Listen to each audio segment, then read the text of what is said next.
السلام علیکم دوستو، آج کی اس ویڈیو میں ہم بات کریں گے ایک سال قبل ہونے والے کراچی میں پی آئی اے حادثے کے بارے میں۔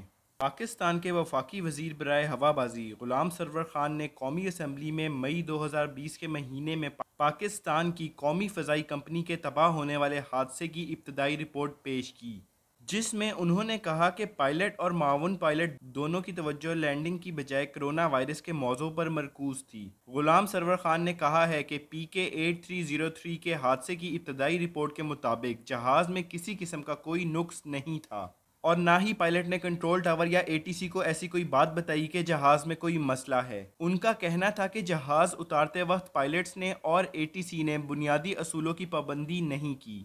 قومی اسمبلی میں خطاب کرتے ہوئے غلام سرور نے بتایا کہ انہوں نے وائس ریکارڈر کی مدد سے کاکپٹ میں ہونے والی تمام گفتگو بھی سنی۔ ان کا کہنا تھا کہ تاہم یہ بتاتے ہوئے بہت افسوس ہو رہا ہے کہ پورے وقت جو گفتگو چل رہی تھی پائلٹ اور معاون پائلٹ کے درمیان وہ کرونا کے بارے میں تھی۔ ان دونوں کی توجہ لینڈنگ کی طرف نہیں تھی، ان دونوں کے ذہنوں پر کرونا وائرس سوار تھا اور وہ اس کے بارے میں ہی بات کر رہے تھے۔ غلام سرور خان نے مزید بتایا کہ حالانکہ اے ٹی سی نے پائلٹ کو پیغام دیا کہ جہاز کی بلندی کم ہوتی جا رہی ہے، لیکن انہوں نے معاملے کو سنجیدہ نہیں لیا اور کہا کہ وہ سنبھال لیں گے۔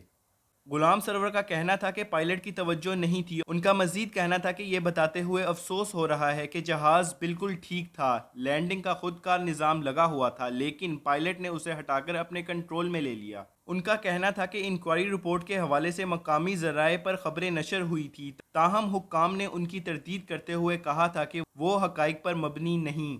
البتہ وزیر ہوا بازی کی قومی اسمبلی کی تقریر میں کئی نکات ایسے تھے جو مقامی میڈیا پر نشر ہو چکے تھے۔ پاکستان کے وزیر ہوا بازی نے اس حوالے سے مزید تفصیلات ایک نیوز کانفرنس کے دوران بتائی تھیں۔ پائلٹ اور معاون پائلٹ دونوں تجربہ کار تھے اور طبی طور پر بھی فٹ تھے۔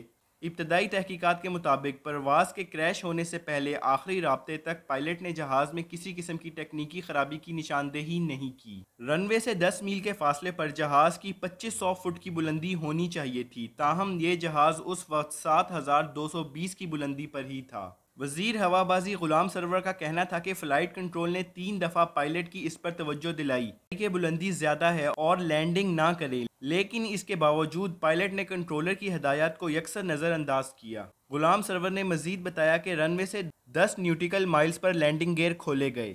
ڈیٹا انٹری کے مطابق 5 نیوٹیکل مائل پر لینڈنگ گیئر واپس اپ کیے گئے۔ جہاز لینڈنگ کے لیے آیا تو 1500 سے 300 فٹ پر ٹچ ڈاؤن کرنا تھا، لیکن اس نے 4500 پر انجن سلپ ٹچ کیا۔ جہاز 3 بار رن وے پر ٹکرایا، رگڑ کھائی۔ یہ صورتحال ویڈیو میں ریکارڈڈ ہے، لیکن جب جہاز نے دوبارہ ٹیک آف کیا تو دونوں انجن متاثر ہو گئے تھے۔ اس حادثے کے بعد زمین پر 21 گھر تباہ ہوئے، 45 ملین سے زیادہ کا نقصان ہوا۔ کچھ مکان مکمل اور کچھ جزوی تعمیر ہونے ہیں۔ مقامی افراد کو ہوٹلوں میں رہائش دے دی گئی تھی۔ متاثرہ خاندانوں، مکانات اور گاڑیوں کا معاوضہ بھی ادا کیا جا چکا ہے۔ غلام سرور کا کہنا تھا کہ انکوائری کا مقصد کسی پر الزام لگانا ہرگز نہیں، بلکہ وجہ جان کر اصلاح کرنا اور کمزوریوں کو دور کرنا ہوتا ہے۔ انہوں نے مزید بتایا کہ پائلٹس کے لائسنس کی بھی تصدیق کروائی گئی ہے۔ لائسنس یافتہ کمرشل پائلٹس کی تعداد 860 ہے۔ سب کی تصدیق ایک لمبا مرحلہ تھا۔ انکوائری کی گئی جس کے مطابق اس وقت 262 پائلٹس کے لائسنس مشکوک تھے۔ وزیر ہوا بازی کا کہنا تھا کہ متعدد پائلٹس کے لائسنس چھٹی والے دن پیپر دے کر حاصل کرنے کا دعویٰ کیا گیا اور کچھ پائلٹس نے اعتراف بھی کیا کہ ان کے لائسنس جعلی ہیں۔